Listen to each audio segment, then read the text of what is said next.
सीताराम लक्ष्मण हनुमान जी की जय। श्री जगन्नाथ बलदेव सुभद्रा महारानी की जय। श्री राम विजय महोत्सव की जय। श्रीपाद मध्वाचार्य की जय।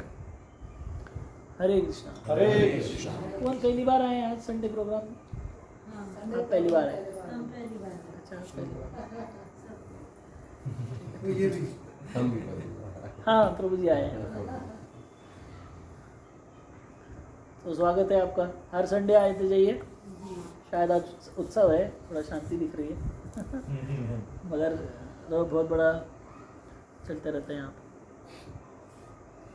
तो आज हर दिन तो हर बार तो हम संडे को भगवद गीता सीखते हैं, मगर आज जैसे हमने मेंशन किया था मैसेज में कि हम राम विजय महोत्सव से आज डिस्कशन करेंगे।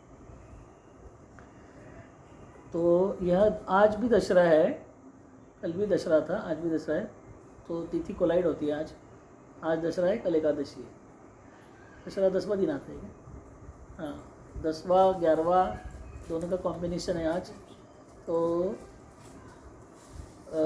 आज दशहरा भी मनाते हैं। और आज एक बहुत महान संत जिनका आविर्भाव दिवस, मतलब आज बर्थडे, जिनका आज उनका प्रकट हुआ था इस दुनिया में, उनका नाम है मध्वाचार्य। कितने भक्तों ने सुना है मध्वाचार्य का नाम? वन, आपने सुना है? समाप्ति सुना है? आओ आपको फोटो दिखाता हूँ पहले ताकि मध्वा, यस,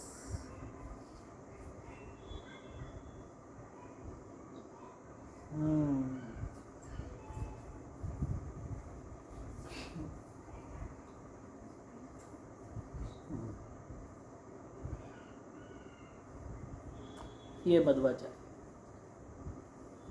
ये सब पिक्चर्स ही है, दे आर नॉट द। वो मंदिर में आगे होता है ना? कहाँ पे? ना ना ना, हमारे हाँ नहीं, ये वाले खास करके उनका वो है, ऐसे वी दिखाते हैं। हम बाद में बताएं क्या होता है ये वी, मतलब द्वंद्व।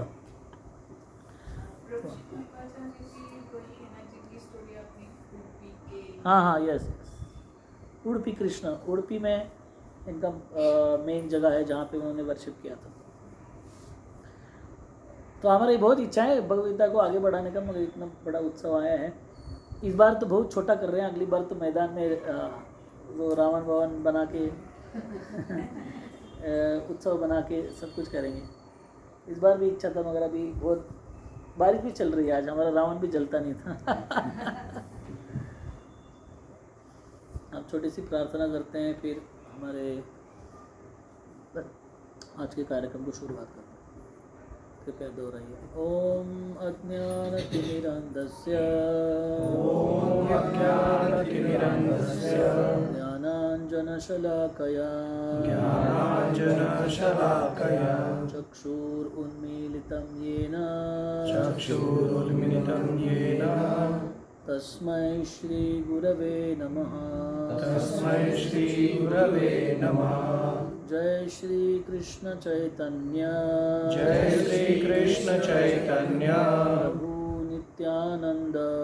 प्रभु नित्यानंद श्री अद्वैत गदाधर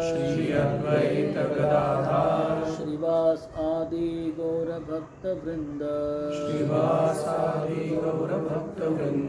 हरे कृष्णा कृष्णा कृष्णा कृष्णा हरे हरे हरे राम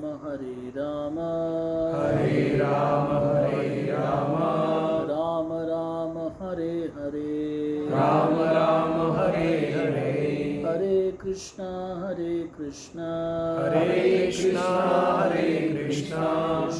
कृष्णा हरे हरे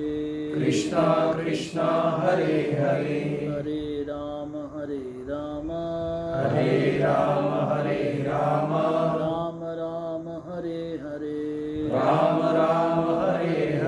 हरे कृष्णा हरे कृष्णा कृष्णा कृष्णा कृष्णा हरे हरे कृष्णा कृष्णा हरे हरे हरे राम हरे राम राम राम हरे हरे राम राम हरे हरे हरे कृष्णा। आज हम राम विजय महोत्सव मना रहे हैं और फिर दिवाली को भगवान श्री राम अयोध्या वापस आएंगे। तो यह बहुत सुंदर प्रसंग है। तो आज हमारे भक्त सवेरे रामायण का वर्णन दे रहे थे कि पूरी दुनिया में रामायण, जापान में है, चीन में है, इंडोनेशिया में है, इंग्लैंड में है, अफ्रीका में है, चाइना में है। उनके उन रामायण की ख्याति पूरे दुनिया भर फैली हुई है। राम जब यहाँ पे आए थे, ऐसा नहीं कि भारत के लोगों को राम पता थे, बाकी लोगों को नहीं पता थे। हमारे दिल्ली में जो सम्राट बैठे रहते थे उनको चक्रवर्ती सम्राट कहा जाता था।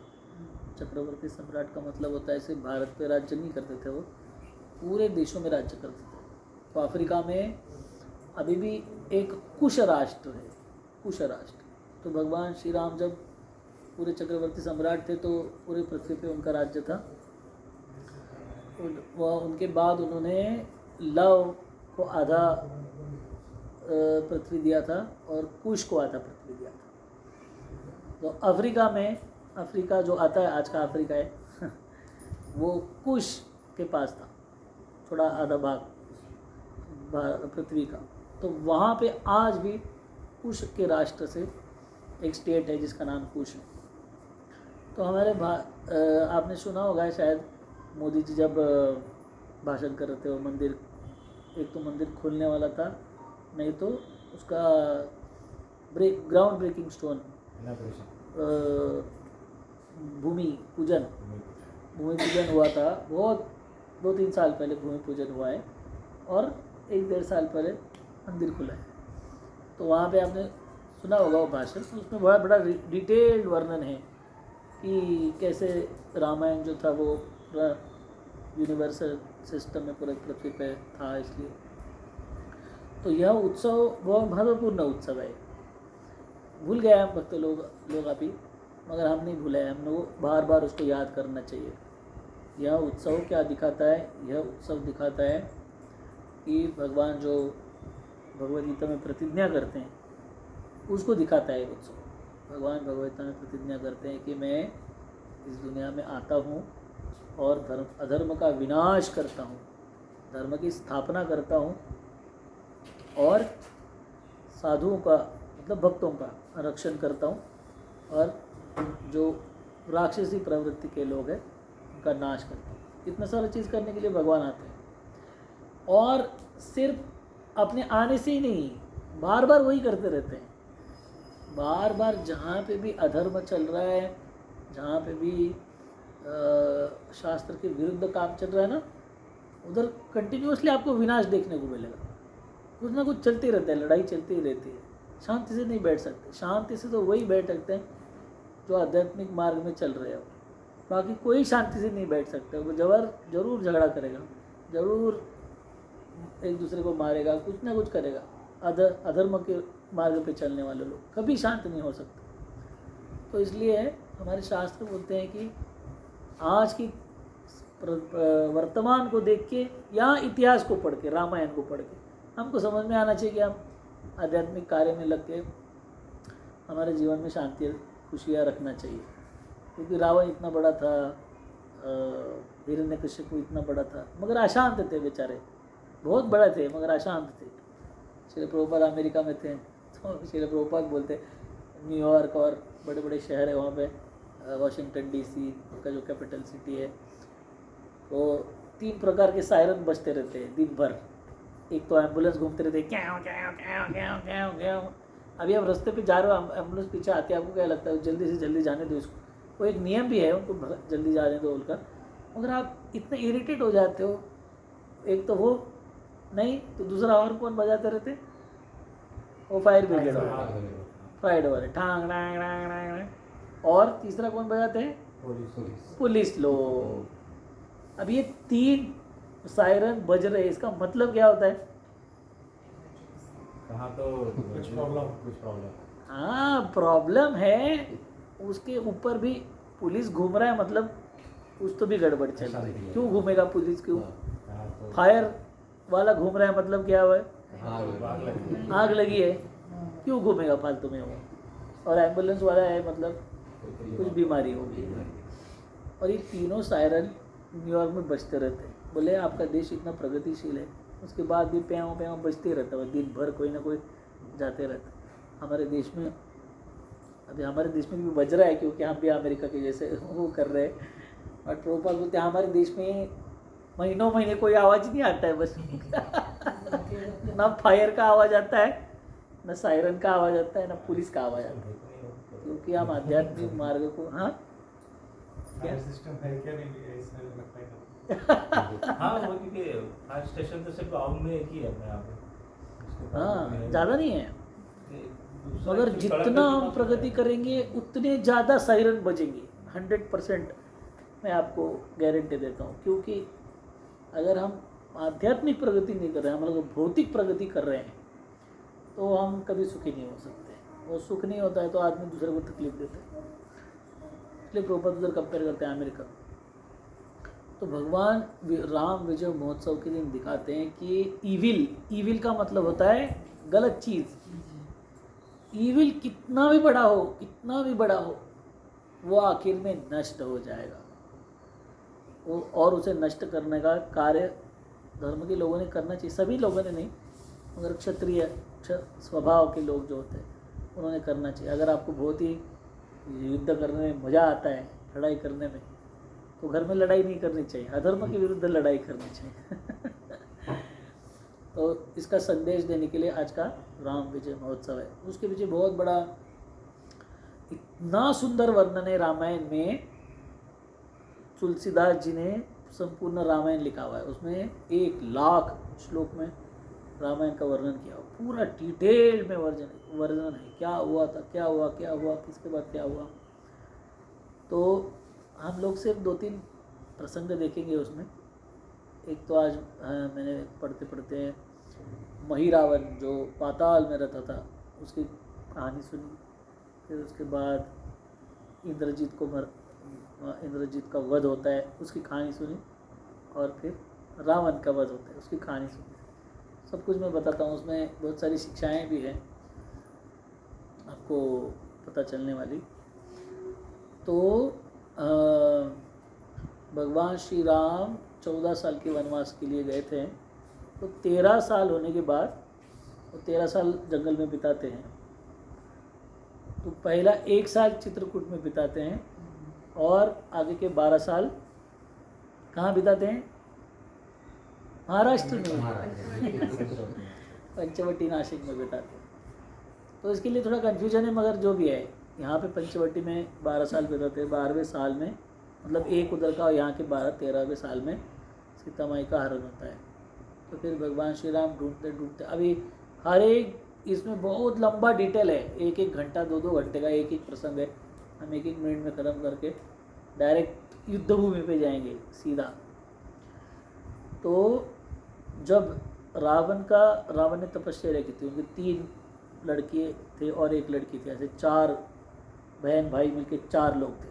रावण, कुंभकर्ण, विभीषण और शूर्पणखा, ऐसे 4 बच्चे थे।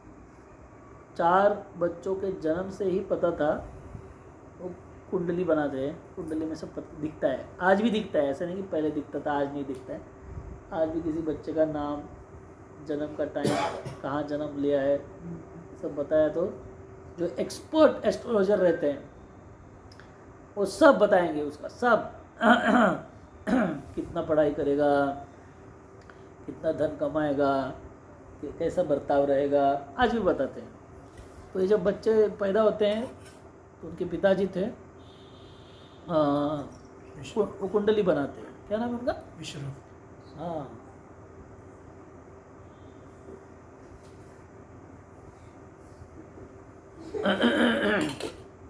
एक महान ऋषि थे वो, विश्रव। विश्रव ना, वो कुंडली बनाते हैं तो माता को बोलते हैं सबके सब बदमाश निकलने वाले हैं। एक नंबर के सब बवाली गुंडे, चारों के चारों। माता रोना चालू करती है, अरे क्या हो गया ऐसे बच्चे, क्या करने का ऐसे बच्चों को लेके, आज से ही पता चल रहा है। तो बहुत रोती है बेचारी। तो विश्रवा जी बोलते हैं ठीक है, बोले कुछ तो करो एडजस्टमेंट। तो विश्रवा जी बोलते हैं ठीक है, आप बाकी जाने दो। सबके लिए वरदान बताता हूँ कि इनका जो वध है भगवान के हाथ में होने वाला है, भगवान के हाथ से होने वाला है। फिर भी उसको अच्छा नहीं लगता है। उसके बाद वो बोलते हैं कि एक बच्चा तुम्हारा, ठीक है बोले आप थोड़ा एडजस्टमेंट कर दो, तो एक बच्चा आपका है जो बहुत भगवान का बहुत महान भक्त बनेगा। उसे माता थोड़ी सी खुश हो जाती है, मगर उसको लगता है कि अभी क्या करेंगे ये बच्चे बता नहीं। तो इतना तपस्या करते हैं वो लोग और फिर भगवान से वरदान मांगते हैं, ब्रह्मा जी से वरदान मांगते हैं। और ये सब आपको ये नहीं लगना चाहिए कि ये आख्यायिका है, इतिहास है, इसमें कोई यहाँ पे भारत में ऐसे भी लोग पैदा हुए हैं। लोग बोलते हैं राम तो हुआ ही नहीं है, वो इतिहास है, कुछ भी लिखा है लोगों ने। कुछ लोग बोलते हैं हमको सेतु नहीं दिख रहा है, सेतु नहीं दिख रहा है मतलब लंका नहीं है। ये सब लोग आपने देखने के ऊपर ही जाते रहते हैं। इनको आंख चश्मा लगाए बिना पुस्तक पढ़ने नहीं आता है और अब देख राम कहाँ है, सेतु कहाँ है वो देखने जा रहे हैं। अरे आपको इतना मोटा मोटा चश्मा लगा हुआ है, वो पुस्तक दिखता नहीं आपको, आपका आगे वाला, अब कहाँ सेतु बेतु देखने जाए कुछ भी। हमको दिखता है तो ही है बस, बाकी है ही नहीं। राइट, तो ऐसा कुछ नहीं है, हमको सारा चीज़ दिखता नहीं है। कहाँ दिखता है आपको? चांद के ऊपर डॉट से दिखता है आपको, क्या दिखता है? इधर तारे इतने सारे दिखते हैं, आपको क्या दिखता है? छोटे छोटे दिखते हैं। प्रभुपाद बोलते हैं सूरज आता है, सूरज के आगे आप ऐसा हाथ पकड़ो तो क्या होता है? पूरा ढक जाता है ना सूरज। तो आप बोलो सूरज कितना है? इतना ही है, 4 इंच 2 इंच ढक रहा है ना। ऐसा करने के बाद आपके देखने से ढक रहा है ना, इतना से ढक रहा है ना। आप बोल सकते हो ना कि इतना ही है बोल के। हम अगर आपने देखने के ऊपर बैठे रहेंगे तो फिर कैसे होगा? ऐसा नहीं होता है। तो हमने डिवाइस में आपके नीचे प्रोग्राम चल रहा था, उधर दिखाया था। वो ट्रेन की पटरी है ना, आगे जाती है तो ऐसे जुड़ जाती है। अब दूर से देखो उसको, ऐसे जुड़े वाली रहती है। अरे जुड़े कैसे, ऐसी जुड़ के कैसी रहेगी? देखने के ऊपर जाएगी तो ऐसे भयंकर चीज़ें आपको सोचना पड़ेगा। इसलिए ये सच्चा इतिहास है। यहाँ पे हम जहाँ पे रह रहे हैं उसके अलावा भी अनंत ग्रह तारे सब कुछ है यहाँ पे। इस कथा में सब कुछ आने वाला है। तो ये लोग ब्रह्मा जी को प्रसन्न करते हैं जो ऊपर रहते हैं। इस दुनिया के सबसे ऊपरली भाग में सत्यलोक है, सत्यलोक में ब्रह्मा जी रहते हैं और वो सारे दुनिया का मैनेजमेंट करते हैं। उनके हाथ में सब कुछ है, कुछ भी कर सकते हैं। जैसे आप ऑफिस में जाते हो, आप आपके ऑफिस के कलर, फर्नीचर, डोर, ये वो वार्डरोब्स कुछ भी चेंज कर सकते हो। किसी एम्प्लॉय को, काम करने वाले को निकाल सकते हो, किसी को ले सकते हो। आपके मन के ऊपर है ना आपका ऑफिस कैसे चलाना है आपको, है कि नहीं? जिसको रखना है रखो, जिसको बढ़ती करना है, किसी को मैनेजिंग डायरेक्टर बनाओ, किसी को भी बनाओ। आप आपके बॉस है तो आप कुछ भी कर सकते हो। उसी तरह ब्रह्मांड के बॉस है ब्रह्मा जी, वो कुछ भी कर सकते हैं, वो नियम तोड़ सकते हैं, है कि नहीं? तो ये लोग सारे ब्रह्मा जी को प्रार्थना करते हैं। तो रावण प्रार्थना करते हैं तो बोलते क्या वरदान चाहिए तुमको? बोले आपके बनाए वाले किसी भी प्राणी से मेरी मृत्यु नहीं होनी चाहिए, सिर्फ बंदर और मानव को छोड़ दो। बोलता है कि मानव और बंदर से मेरे को कोई डर नहीं है, लोग मेरे को कुछ नहीं कर सकते। अगर बाकी कोई प्राणी पक्षी जो है उनसे मेरी देवताएं हैं, बहुत सारे ऊपर वाले स्वर्ग के लोग हैं, इन सभी किसी के भी हाथ से मेरी मृत्यु नहीं होनी चाहिए। ये लोग मुझे कुछ नहीं करने चाहिए, अमर के बराबर बनाओ। अमर तो नहीं बना सकते। तो ब्रह्मा जी उसको बहुत सारे वरदान देते। उसमें एक उसके नाभि में, पेट में अमृत रहता है वो वरदान देते हैं, उसको और एक वरदान देते हैं, उसको एक ब्रह्मास्त्र देते हैं, उसी के हाथ में देते हैं। भाई तुम्हारा मृत्यु होगा तो इस अस्त्र से ही होगा और किसी से नहीं होगा। तो ऐसे बहुत सारे वरदान देखे तथास्तु करके चलते हैं। तो ये एक नंबर का था। दूसरे नंबर का इससे बदमाश था, उसको पहले से ही बहुत फेमस था वो दूसरों को तकलीफ देने के लिए। उसका नाम कुंभकर्ण था। और पहले बच्चे का रावण का वरदान सुन के लोग बोले अभी तो ये सबको मतलब रेकलेस मतलब अनकंट्रोल्ड होने वाला है ये आदमी। तो दूसरा पता नहीं क्या वरदान मांगेगा, दूसरा वरदान मांगे तो हमारा तो छुट्टी हो जाएगा। वो सरस्वती माता को, ब्रह्मा जी को, सबको प्रार्थना करते यार ये इसको बोलने मत दो कुछ भी, ये बोलते रहेगा तो फिर हमारा। तो उन्होंने प्लॉट बनाया, सरस्वती जी हमारे सारे इंद्रिय है वो देवताओं के द्वारा कंट्रोल कर किए वाले हैं। लोगों को लगता है हम हमारे इंद्रिय कंट्रोल कर रहे हैं, हमारे शास्त्र बोलते हैं हमारे इंद्रिय नहीं, सारे इंद्रियों के अधिपत्य हर एक देवताएं हैं। अगर वो देवताएं उस इंद्रियों को हिलने के लिए, उसका काम करने के लिए परमिशन नहीं देते तो वो नहीं काम कर सकते। अभी मैं हाथ उठा रहा हूँ, नीचे रख रहा हूँ, हम कर रहे हैं नहीं, ये हाथ के, उंगली के, नाखून के, मुंह के सबके देवताएं हैं। ये यहाँ पे विराजमान होते हैं हर एक व्यक्ति के ऊपर। अगर वो परमिशन देते हैं वो सब करने के लिए तभी कुछ कर सकते हैं, नहीं तो नहीं कर सकते। जैसे किसी को पैरालिसिस होता है, उसको बोलो हाथ उठाने के लिए, 60 साल तक उठाया था ना उसने, सब कुछ किया था, अभी क्या हो गया? अभी बोलता था मेरा हाथ है, मैं कर रहा हूँ, मैं कर रहा हूँ। उठाओ हाथ, अभी क्या होता है? अभी कुछ नहीं हो सकता।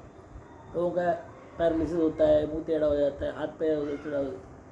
तो एक्चुअली हमारे कितने सारे अवयव होते हैं वो ठीक से कभी कभी काम नहीं करते।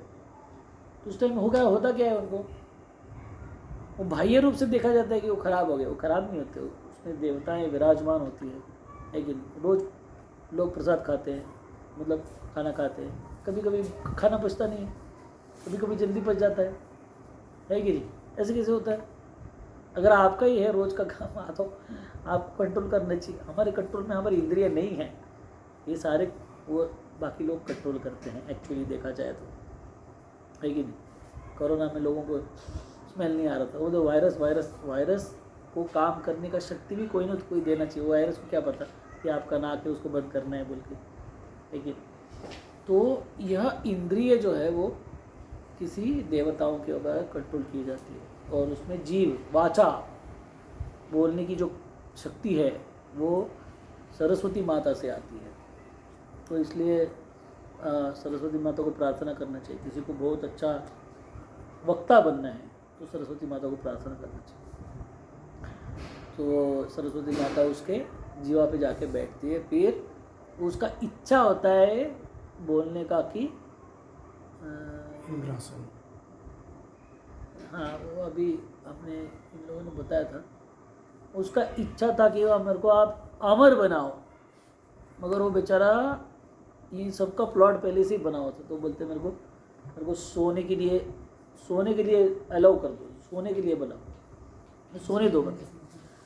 तो जैसे भी वो बेचारा बोलता है, पद्मा जी तथास्तु बोल के भाग जाते उधर से।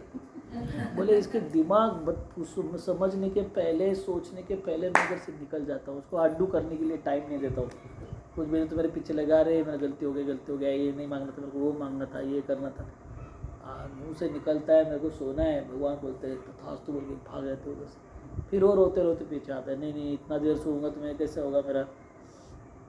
बोले ठीक है कोई प्रॉब्लम नहीं है, 6 महीने में एक बार उठ सकते हो, उससे ज़्यादा नहीं। उसको बोल के फिर विभीषण जी के पास आते। तो विश्रवा ने उनको आशीर्वाद दिया था कि एक बच्चा भगवान का बहुत अच्छा भक्त बनेगा। तो विभीषण जी के पास आते, विभीषण जी बोलते मेरे को कुछ नहीं चाहिए, मेरे को सिर्फ आप ऐसा आशीर्वाद दो कि मैं भगवान का बहुत अच्छा निष्काम भक्त बनूं, बस इतनी इच्छा है मेरा। जिंदगी भर भगवान का नाम लूँ और भगवान की सेवा करते रहूँ, इतना इच्छा है। तो भगवान ब्रह्मा जी बहुत प्रसन्न होते हैं, उनको आशीर्वाद देते हैं। फिर शूर्पणखा कुछ तो आशीर्वाद है मांग के फिर चले जाते हैं। फिर इनके बाद ये दोनों लोग वो तो सो जाता है बेचारा, मगर रावण बहुत बहुत सताता है।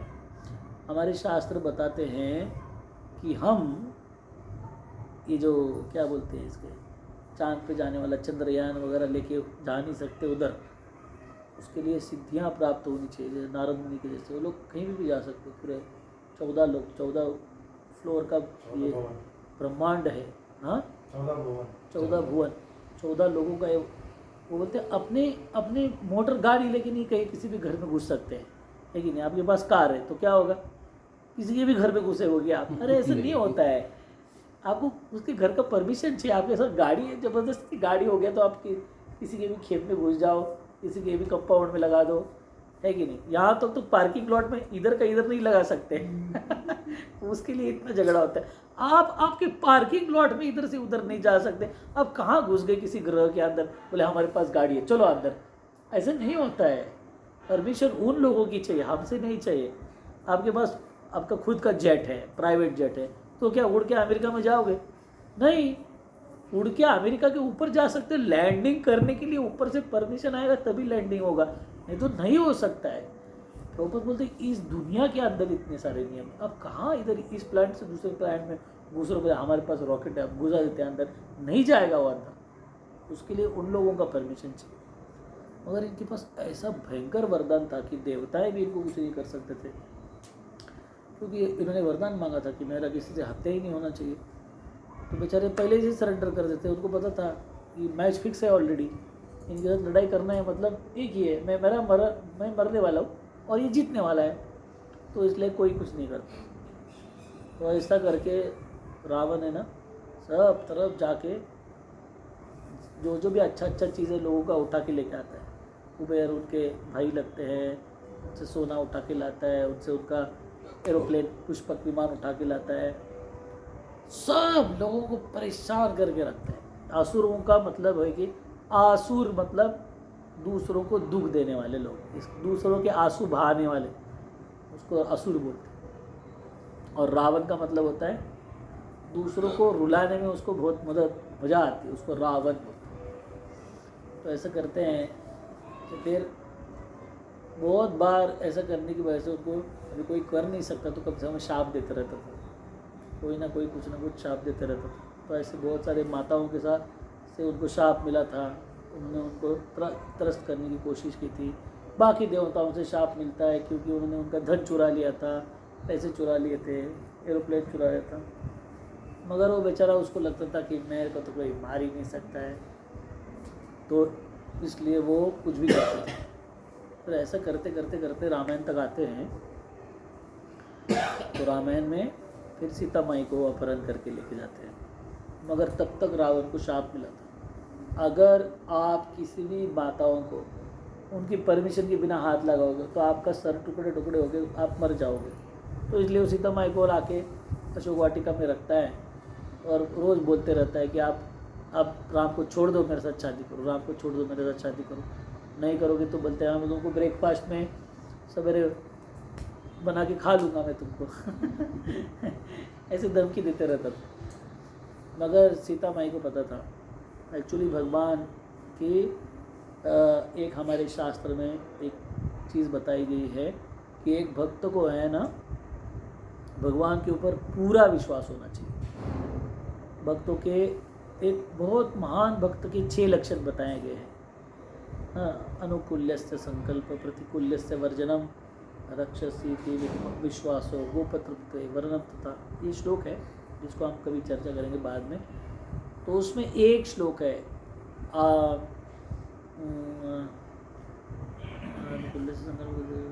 रक्षसी इति विश्वासो, भगवान जरूर मेरी रक्षा करेंगे, इसको पूरा विश्वास होना चाहिए। महान भक्तों के जीवन का एक ये महत्वपूर्ण भाग है। हम गए थे ना अभी देहू को, देखो तुकाराम महाराज को कितना विश्वास था भगवान के ऊपर, कुछ भी हो गया तो उनको ऐसा नहीं लगता था अरे भगवान मेरे को अभी मैं तो परेशानी में गिर गया, मेरी रक्षा नहीं करेंगे, नहीं, पूरा विश्वास था उनको कि ऐसा हो ही नहीं सकता है कि भगवान मेरी रक्षा नहीं करेंगे। जितना इस चीज़ के ऊपर हमारा विश्वास है, उतना ही भगवान हमारी रक्षा करते हैं। प्रहलाद महाराज को देखो, प्रहलाद महाराज भगवान का नाम लेते थे, उसके पिताजी उसको तेल में डाल रहे, पहाड़ से नीचे समंदर में डाल रहे, वो क्या पॉइजनस, वो जहरीले सांप के अंदर डाल रहे, उनको ऐसे लगता ही नहीं था कि मेरे को भगवान रक्षा नहीं करेंगे मेरी बोल। तो इसलिए भगवान उनकी रक्षा करते ही है। ये सब थ्योरेटिकल नहीं है, कुछ भी नहीं करना चाहिए, जाके बिल्डिंग के ऊपर चढ़ना चाहिए और नीचे कूदना चाहिए, भगवान मेरी रक्षा करेंगे, ऐसा नहीं है। ऐसे पागलपन नहीं है उसके अंदर। उसके अंदर ये है कि अगर मैं बहुत अच्छे से उनकी अगर याद कर रहा हूँ उनको, मैं भक्ति कर रहा हूँ, भगवान मेरी जरूर रक्षा करेंगे, मगर उसके लिए बहुत भक्ति में विश्वास होना चाहिए। तो सीता माई एक महान भक्त है भगवान श्री राम की, तो उनको पूरा विश्वास था कि भगवान आएंगे, उनकी रक्षा करेंगे। तो फिर क्या होता है कि हनुमान जी आते हैं और ढूंढते हैं मदर सीता माई को, और ढूंढने के बाद भगवान श्री राम को बताते हैं जाके। तो उसके बाद वानरों को लेके, जिन 2 लोगों को रावण ने छोड़ दिया था, भले मेरे को बंदर और आदमी कुछ नहीं कर सकते, मेरा छोड़ो जाना है इनको, इनका निकाल दो नाम लिस्ट से, ये लोग मेरे को कुछ नहीं कर सकते। तो भगवान श्री राम क्या करते हैं, भगवान श्री राम मर्यादा पुरुषोत्तम का रूप इसलिए लिया है, ऐसा नहीं कि भगवान को कोई मर्यादा होती है, भगवान की शक्ति, भगवान की बुद्धि, भगवान का हर एक चीज़ अमर्याद होता है। ये दुनिया भगवान ने बनाई अमर्याद है। आप कौन सा भी जेट लेके, पंथास्तु कोटि शतवत्सर सप्रगम्यो वायो रथा भी मनसो मुनिपुंगवाना, हमारे शास्त्र बोलते हैं अगर कोई साइंटिस्ट है वो ऐसा प्लेन बनाता है जो चलता है मुनिपुंगवाना, मतलब वो चलता है मन के स्पीड से, ऐसे मन के स्पीड से बनाए वाले प्लेन में बैठ के अगर कोई करोड़ों साल वो चलता है, उसके बाद भी वो इस दुनिया का अंत वो नहीं प्राप्त कर सकता। ऐसी अनंत दुनिया बनाए भगवान। ऐसा कभी नहीं सोचना चाहिए कि भगवान लिमिटेड है। हाँ नहीं, भगवान अनंत है, हर एक चीज़ अनंत है। हम इसका उदाहरण देते हैं लोगों को। अभी कितने मनुष्य लोग पृथ्वी के ऊपर रहते हैं? 800 करोड़। हाँ, 800 करोड़ में 800 करोड़ रहते हैं। 800 करोड़ लोगों के जो चेहरे हैं वो अलग अलग बनाए कि नहीं? 800 करोड़ लोगों को लाइन में खड़ा करो, एक का भी चेहरा दूसरे से मैच नहीं होगा। हमको मॉडल बनाने के लिए बोला तो कितना बनाएंगे आप लोग? हुंडई की कार बनाना है, उसको कितने बनाएंगे? 4, 5, 10, 15 के बाद बस हो गया। उसका डिज़ाइनर, उसका कंप्यूटर, उसका फैक्ट्री सब खत्म हो गया उधर। 15 कार बनाने के बाद खत्म हो गया। भगवान बनाते हर एक मॉडल अलग। 800 करोड़ चेहरे, आज 800 करोड़ है। इसके पहले कितने लोग रहे हैं पृथ्वी के ऊपर? पिछले वाले लोगों से मैच होता है हमारा चेहरा, हमारी स्टाइल मैच होती है? नहीं। इसको अनंत बोलते हैं। कितने मॉडल बना सकते हैं, कितने चेहरे बना सकते हैं भगवान? कितने चाहिए उतने बना सकते हैं वो। This is called as anant, right? इसलिए हमें पता होना चाहिए कि भगवान का क्रिएशन है वो इतना छोटा नहीं, बहुत बड़ा है। तो उसके ऊपर, भगवान के ऊपर विश्वास उतना रखने वाले भक्त की वो रक्षा करते हैं। तो इसलिए सीता माई को पूरा विश्वास था भगवान के ऊपर, तो भगवान उनकी रक्षा करने के लिए ज़रूर आते हैं। तो फिर उसके बाद क्या होता है कि वहाँ पे लिखा हुआ है, हम आपको वीडियो दिखाने वाले थे, अभी कैंसिल हो गया। छोटा जो स्किट है ना, सबसे पहले जो आने वाला है था वो था कि रामायण भगवान श्री राम के आर्मी में कितने बंदर हैं उनकी संख्या बताता है रामायण। और वो संख्या देख के ना चक्कर आ जाएगा, इतने बंदर थे भगवान श्री राम की आर्मी में।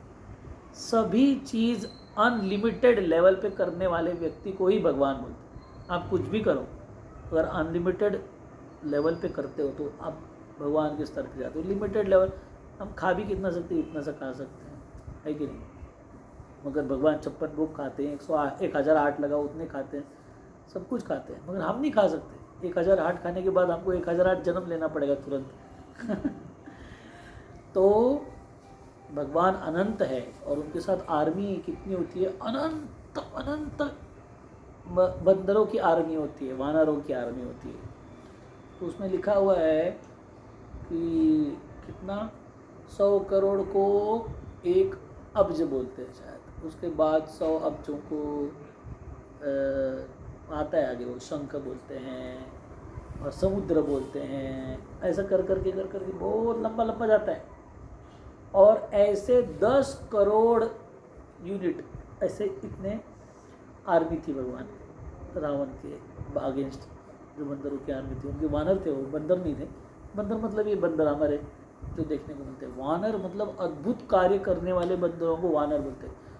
वानर, नर मतलब व्यक्ति, मतलब कोई विशेष चीज़ करता है बोलते वाह बोलते हैं हम लोग, क्या बढ़िया काम है।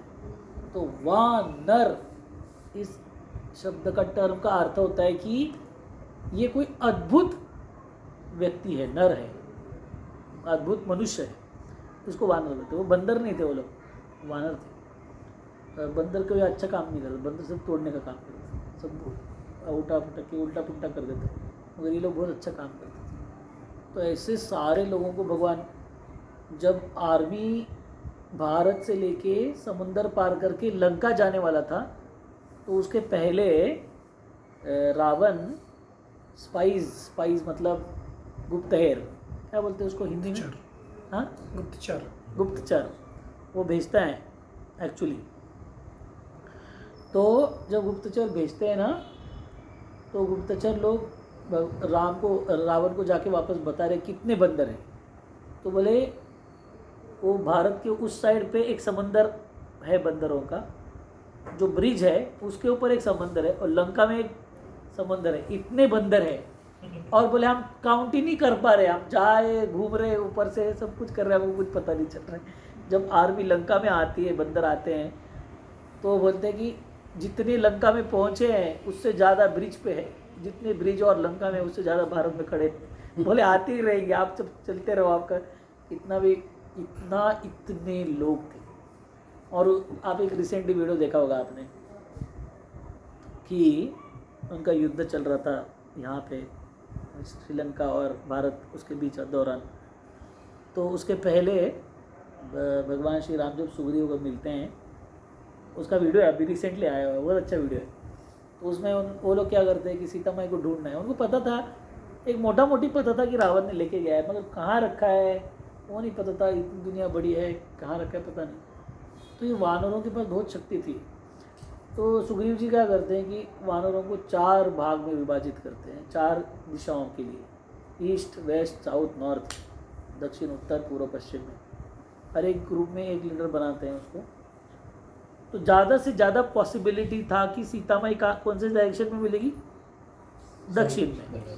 तो दक्षिण वाली टीम को बेस्ट टीम रखते हैं, उसमें अंगद जो राजा होने वाला है उसको रखते हैं, हनुमान जी रखते हैं, और बाकी टीम मेंबर्स रहते हैं। मगर बाकी चारों जगह पे भी 3 अलग अलग लीडर रहते हैं। और चौथे टीम का जो दक्षिण में जा रहे उसका टीम का लीडर कौन रहता है, अंगद जी रहते हैं, उसमें जाम्बवान रहता है और हनुमान जी रहते हैं। 3 पावरफुल लोग डालते हैं वो दक्षिण वाली टीम में।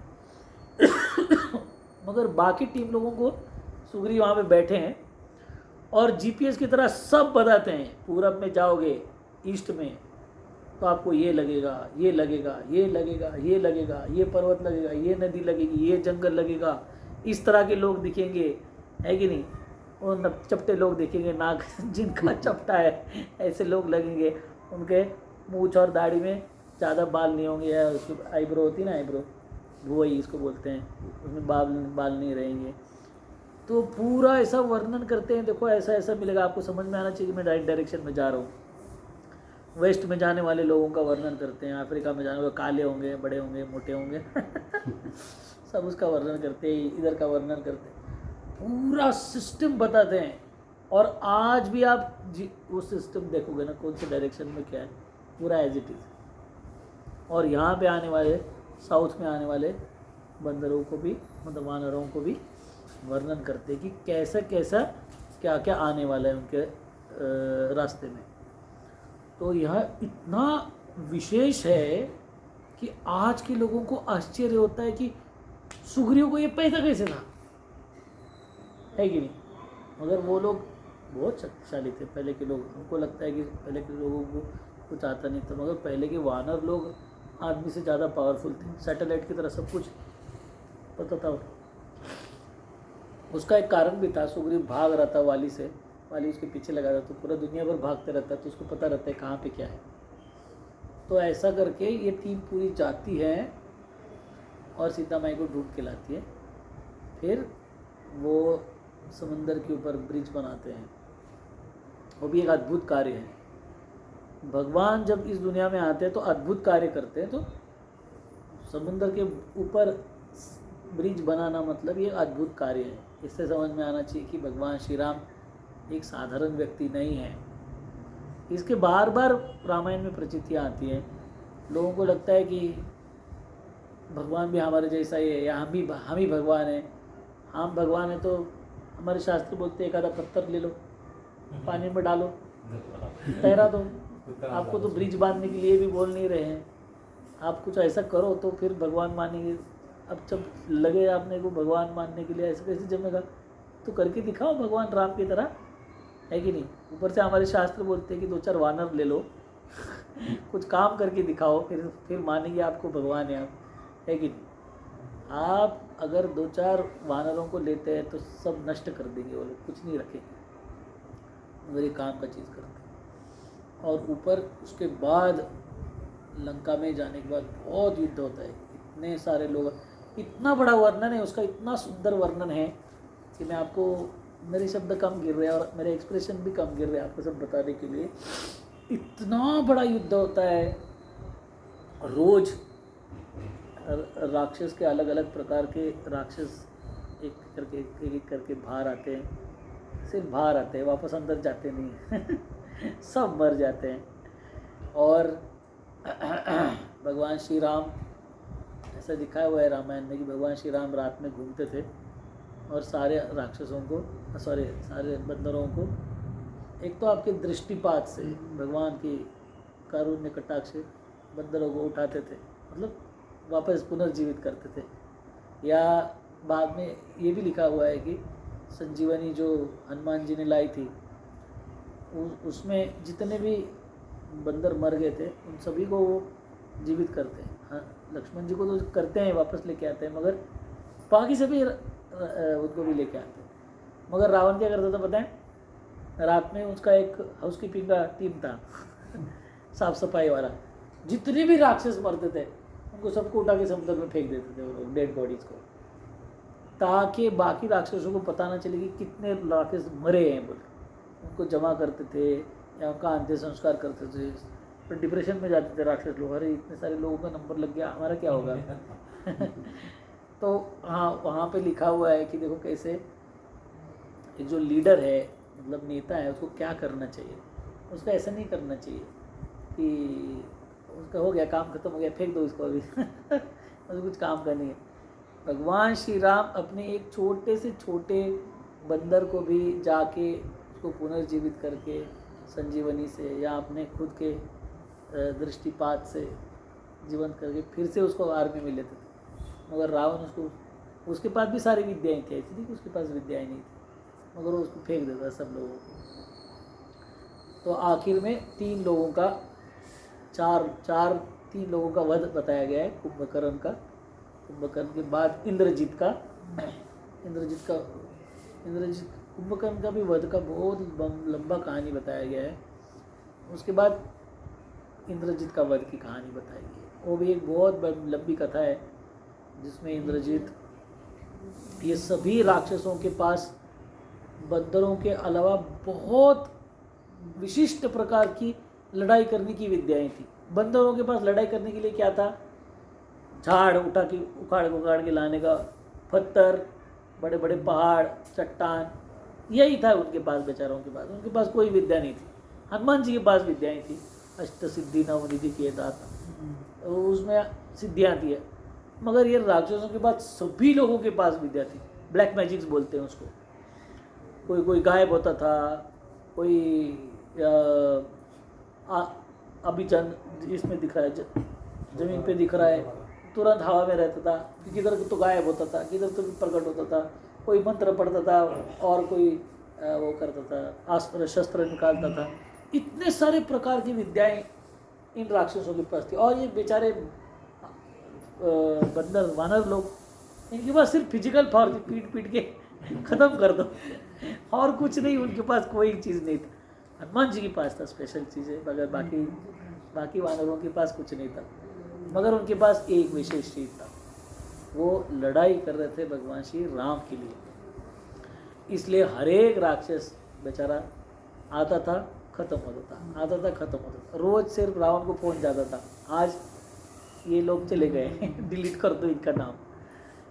तो हमारे शास्त्र बताते हैं सब गए, जो भी ऐसे ऐसे नाम लिखे हैं और ऐसे ऐसे उनकी करतूतें लिखी है, प्रहस्त ये वो, अपने मैं भूल भी गया नाम उनके, वो भी एक बार लिस्ट लेके आऊँगा अगले दशहरे को, और उनकी कैरेक्टरिस्टिक बताऊँगा। कुछ 10 सिर वाला, कोई 25 सिर वाला, कोई ये विद्या वाला, कोई वो विद्या वाला, ऐसे अलग अलग प्रकार के राक्षस थे, एकदम भयंकर भयंकर। और सारे के सारे खत्म हो जाते एक एक करके।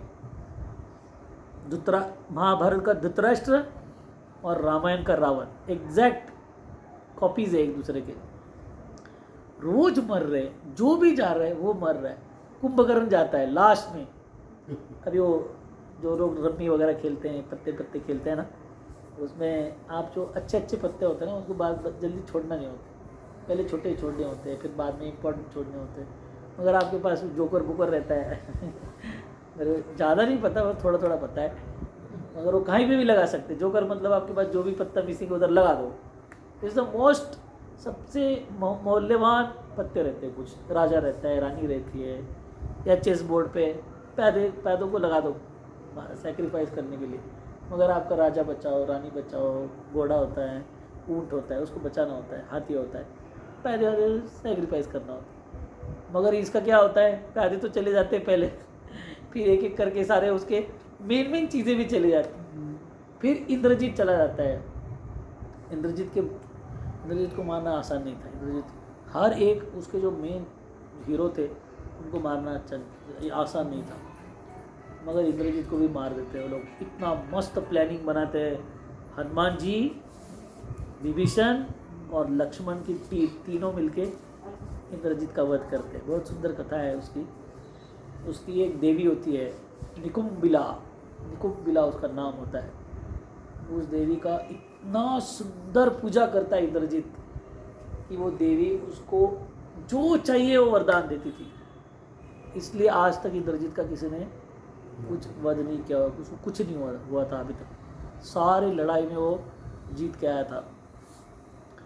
और ये निकुम्बिला देवी का मंदिर कहाँ है, सिर्फ इतना ही इंद्रजीत को पता था, विभीषण जी को पता था। तो वो क्या करते हैं कि हनुमान जी, लक्ष्मण जी और विभीषण, ये तीनों मिलके एक वो लंका से बहुत दूर तक टनल, नीचे से अंडरग्राउंड टनल था, वहाँ पे निकुम्बिला देवी का एक मंदिर था जहाँ पे इंद्रजीत पूजा करता। अगर वहाँ पे इंद्रजीत पूजा कंप्लीट करके वापस फिर आता था तो फिर भगवान श्री राम के उनको पराजित तो नहीं कर सकते थे, मगर भगवान श्री राम के कोई विशेष व्यक्ति को अपना जान गंवाना पड़ता था इंद्रजीत के साथ। तो ऐसा महाभारत में भी है।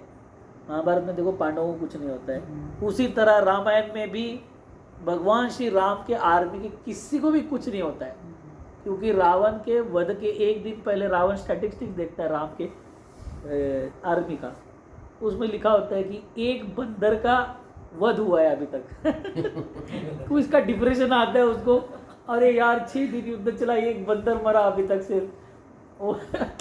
वो लगता है मेरा तो पूरा संसार खत्म हो गया मेरा, और उधर सिर्फ एक बंदर मरे, क्या हो रहा है, हम क्या रहे हैं हम लोग। मगर धृतराष्ट्र का भी यही हालत था। रोज देखो 18 दिन युद्ध चला, 18 दिन में कितने बच्चे थे धृतराष्ट्र को? 100 बच्चे थे। 18वें दिन पे 100 फिनिश हो गए, मतलब एवरेज हर दिन कितना हो गया? 6 तो हो गया ना। रोज 6 मरेंगे तब जाके मैं पहले दिन 6 गए, चलो चलो ठीक है छोड़ दो, एक आध बार छोड़ दो, 2-3 हो गए, 10 दिन हो गए, 60 उड़ गए, अभी आपकी अकल ठिकाने नहीं आती है। मतलब इसी को ही लेके हमारे शास्त्र ने बनाया, विनाश काले विपरीत बुद्धि। जिसका आ गया है अभी, उसका होना है, अभी सत्यानाश होना है, उसको अच्छी बातें अंदर घुसती नहीं है उसके दिमाग। सब होने के बाद भी बोलता है नहीं अभी ये बार मैं ठीक कर दूंगा, अभी ये बार मैं ठीक कर दूंगा। अब ये लोग इसको ही राक्षस लोग बोलते हैं। हर एक चीज़ मरने तक राह नहीं देखना चाहिए। मरने के बाद राम राम सत्य, राम नाम, दिन भर बॉलीवुड के पिक्चर देख रहे जिंदगी भर, मरने के बाद अरे हो गया अभी क्या करोगे राम राम करके। जिसने करना चाहिए था वो नहीं किया, बाहर पीछे बैठे वाले लोग राम राम कर रहे, जैसे हो गया उसका फिर चालू हो जाता है अपना काम करने के लिए। इसको विनाश काली बोला। इतना लास्ट तक नहीं रहना चाहिए। फिर उधर तीनों भी पहुंचते हैं वो निकुंबिला देवी के मंदिर में, और सब उसका जो पूजा है तहस नहस करते हैं। इंद्रजीत बहुत गुस्सा होते हैं, और वहाँ पे घमासान युद्ध होता है, और लक्ष्मण जी इंद्रजीत को मार देते हैं, और उनका जो सिक्योरिटी सिस्टम था सब मर जाते हैं उसी के अंदर लड़ाई में। 4-5 लोग जान बचा के महल में पहुंचते हैं रावण को बोलने के लिए कि इंद्रजीत मर गया। जो वो 4-5 लोग जो वापस आते हैं उसको वो मार देता है 5-6 लोग। बेवकूफ़ लोग तुम ये बताने के लिए आए, शर्म आनी चाहिए तुमको। उसके बाद मगर बेचारा हताश हो जाता है, मगर छोड़ता नहीं है। फिर दूसरे दिन वो खुद आता है, और वहाँ पे डिटेल्ड वर्णन है भगवान श्री राम के और रावण के युद्ध का। कौन सा अस्त्र भगवान श्री राम चलाते हैं, कौन उसका काउंटर एक्टिंग रावण क्या करता है, कि रावण कौन सा अस्त्र छोड़ता है, भगवान श्री राम कौन सा अस्त्र छोड़ते हैं, इससे बहुत वर्णन आता है। उसका डिटेल भी है, अभी मेरे पास कागज़ पेन नहीं रहे इसलिए मैंने पढ़ के आया। मगर और फिर क्या होता है,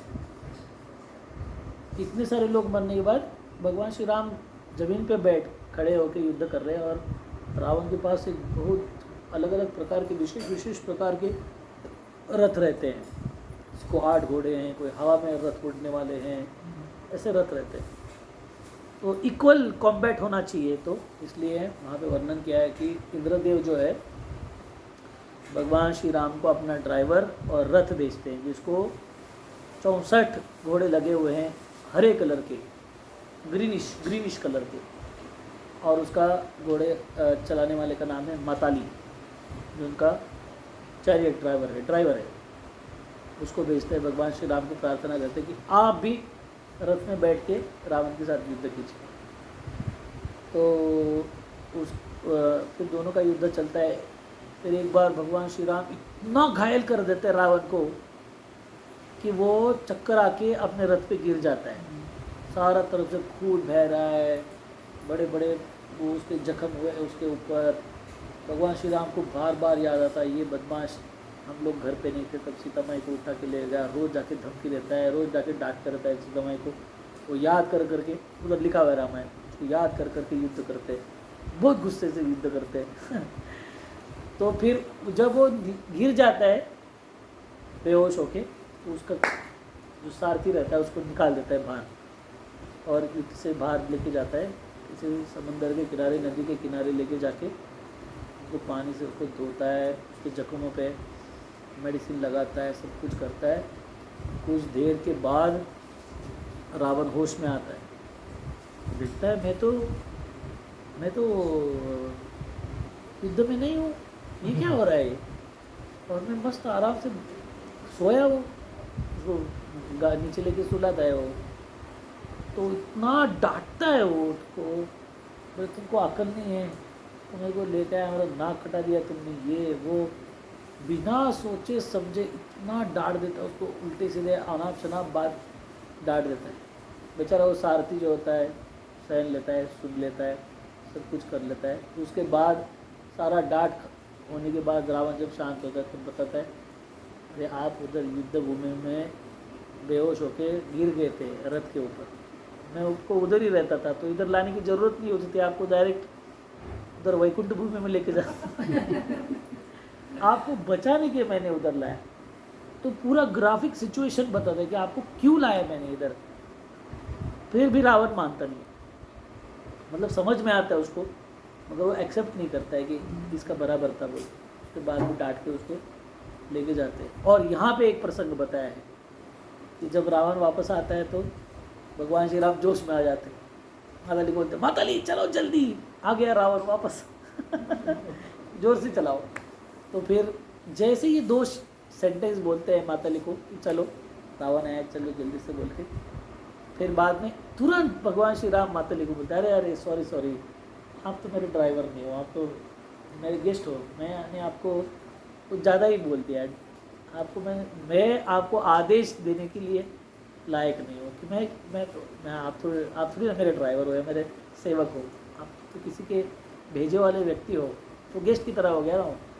तो भगवान उनको सॉरी बोलते हैं माताली को, मेरे को माफ़ कर दीजिए तो माताली को लगता है मेरी ज़िंदगी में पहली बार किसी ने मेरे को माफ़ी मांगा है। हमारे तो साहब तो डांटते ही रहते, कुछ करते ही नहीं। तो वहाँ रामायण वर्णन करता है कि देखो ये जो रावण का जो सारथी था उसका कोई गलती नहीं था, इसके बाद रावण उसको इतना डांटता है। और भगवान श्री राम की कोई गलती नहीं है जब बोल रहे कि चलो बोल के, अभी सारथी तो सारथी है ना, किसी का भी सारथी रहो। अब पीछे पैसेंजर में बैठे हो तो आप मालिक ही हो गए ना, जब तक हम ऑटो में बैठे तो हमारा ही ऑटो है वो आप बोल सकते हो एटीएम बंद कर दो, ये एफएम नहीं चाहिए, एसी लगाओ का नहीं तो दरवाजे खोलो, कांच खोलो, तो ऐसे बैठते कि हमारी ही गाड़ी है कि नहीं। आप ओला बुक करो, फिर क्या हो, आप उतना राइड होने तक तो आपकी गाड़ी है। हम ड्राइवर को बोलते हैं, हम तो बहुत बार बोलते हैं, वो चालू रखता है, वो तमाशा गाने वाने सब कुछ बंद कर दो बाबा, नहीं सुनना है तो बंद कर देता है। But it's like it's your own environment, आप कुछ भी कर सकते हो ऐसे। तो भगवान को पूरा अधिकार है, और ऐसे ही उन्होंने कुछ डाटा है, सिर्फ इंस्ट्रक्शन दिया है कि संदेश दिया है कि ऐसा ऐसा करो, उसके बाद भी भगवान उसको माफ़ी मांग रहे हैं। तो यहाँ पे दोनों के बीच में का रावण और भगवान श्री राम के सामाजिक जो मूल्य है उसका वर्णन किया हुआ है कि व्यक्ति ने रहना कैसे चाहिए। भगवान श्री राम सोच रहे कि मेरी प्रॉपर्टी में मैं क्यों इसके ऊपर अधिकार जमाऊँ नहीं, और उन्होंने डाटा भी नहीं तो माफ़ी मांग रहे, और इसने उनका जान बचाया और वो उसको ज़बरदस्ती इतना डांट रहा है। तो इसके बीच का वर्णन किया जाता है कि भगवान श्री राम को हीरो बनाने के बाद इस तरह के मूल्य हमारे जीवन में आते हैं। इतना दुर्दैव आज के टाइम पे कि कुछ लोग रावण को हीरो मानते हैं, उसके ऊपर सीरियल बना हुआ है और उसको हीरो दिखाया है, वो कितना महान रावण है, 100 भर सीता माई को रखा, उसने उसको हाथ भी नहीं लगाया। अरे पागल, वो हाथ लगा रहा तो उसको क्या होता, तो उसको पता था इसलिए हाथ नहीं लगाया। कुछ भी उटपटांग का चीज़ निकाल के लेके आते हैं और अब सीरियल बनाते। रावण कभी भी किसी भी व्यक्ति का हीरो नहीं बन सकता है, वो सिर्फ एक दिखाता है। क्या दिखाता है पता है? जीवन में क्या नहीं करना चाहिए। अगर वो सीखना है तो रावण से सीखना चाहिए, और जीवन में क्या करना है वो सीखना है तो भगवान श्री राम से सीखना चाहिए। आप रावण को हीरो बना ही नहीं सकते कभी, मगर लोग रावण को भी हीरो बना देते, दुर्भाग्य है। फिर उसके बाद फिर लास्ट राउंड चलता है और उसमें वर्णन किया हुआ है कि भगवान श्री राम उनका सर उड़ाते हैं, तो एक सर उड़ा के नीचे गिर जाता है उसका सर, और तुरंत एक सर उधर आ जाता है। तो पहले से ही दशानन उसका नाम था। वो सिर्फ यह जो गुरुधर्म था उसका, वो सिर्फ सर के लिए नहीं था, सबके लिए था। उसका हाथ उड़ाते तो हाथ आ जाता है, पैर उड़ाते पैर आ जाते। भगवान सोच रहे कि क्या हो रहा है, और ऐसा लिखा हुआ है कि जो गिर के जो नीचे सर गिरता है वो नीचे रहता है, उधर पड़ा हुआ रहता है, वो ऊपर दूसरा आ जाता है। इतने सारे सर टूटते हैं कि हाँ नीचे पूरा वो बना हुआ है, मुंडी पड़ी हुई, इतने सारे, उससे कुछ हो ही नहीं रहा है। भगवान श्री राम को क्या करना है, और रावण के ऊपर विजय प्राप्त करने का में भगवान को मदद करने वाला व्यक्ति था विभीषण। सारे सीक्रेट्स विभीषण के पास रहते थे, वो घर का आदमी था, वो है कि नहीं।